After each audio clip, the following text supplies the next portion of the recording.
Hello मित्रांनो, दिवाळीचा फराळ खाऊ खाऊ बोर झाले असेल तर अंडा रोल हे नक्की बनवून बघा। इथे मी एक वाटी मैदा, एक वाटी गव्हाचं पीठ, त्यामध्ये मीठ घालून छान मळून घेतलं आहे।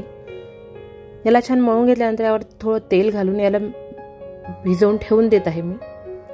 5 ते 10 मिनिटे याला ठेवून द्यायचं। इथे मी थोडंसं तेल घेतलं कढईमध्ये, इथे व्हेजिटेबल फ्राय करून घेत आहे। 2 मोठ्या साईजचे कांदे, पत्ता कोबी आणि शिमला मिरची, यामध्ये मिरची पूड आणि चवीनुसार मीठ, हे फक्त एवढंच मिश्रण घालून यामध्ये कोणतेही मसाले न घालता याला हलकसं फ्राय करून घ्यायचं। शिजवायचं नाहीये, क्रंचीच राहू द्यायचं आहे। थोडासा भाजीपाला हा चिमला की गॅस बंद करून द्यायचं।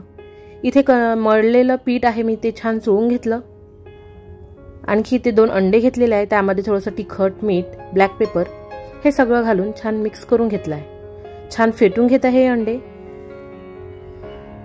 छान फेटून घेतलं त्यानंतर इथे मी याची पोळी लाटून घेत आहे, याचा पराठा लाटून घ्यायचा। बघा या प्रकारे अंडा रोल बनवणं खूप सोपी आहे। आणि तव्यावरती तेल लावून घेतलाय आणि या पोळीला शेकून घेत आहे दोन्ही साइडनी। या ठिकाणी तुम्ही फक्त मैद्याची सुद्धा पोळी बनवू शकता। इथे मी गव्हाचं पीठ आणि मैदा हे दोन्ही मिक्स केलाय।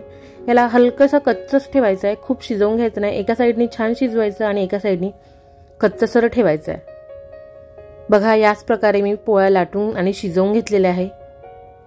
आता इथे फेटून घेतलेलं अंड, 2 अंडे आहे त्यामुळे मी इथे एकच अंड्याचं मिश्रण घातलेलं आहे आणि त्यावरती अंड्याचं मिश्रण घातलं, त्यावरती पोळी ठेवून दिली आणि त्याला छान पोळी चिपकलेली आहे। त्याला दोन्ही साइडनी छान शिजवून घेत आहे मी। अंड टाकलंय त्याच साइडनी जास्त शिजवायचं, मागून शिजवायचं नाही। आता इथे पोळी पलटवून घेतली आहे, ऑमलेट आहे ते वर आलेलं आहे, त्यावरती टोमॅटो सॉस, मेयोनीज घातली आहे आणि ते छान स्प्रेड करून घेतलेलं आहे मी पोळीवरती। त्यावरती व्हेजिटेबल्स घालायचे आहे आणि त्याचा रोल बनवून घ्यायचा आहे। बघा या प्रकारे आपला अंडा रोल तयार आहे। चवीला मस्त, स्वस्तात मस्त मिळणारी, घरच्या घरी बनणारी ही रेसिपी आहे। खूप टेस्टी अशी बनते, तुम्ही पण नक्की ट्राय करून बघा।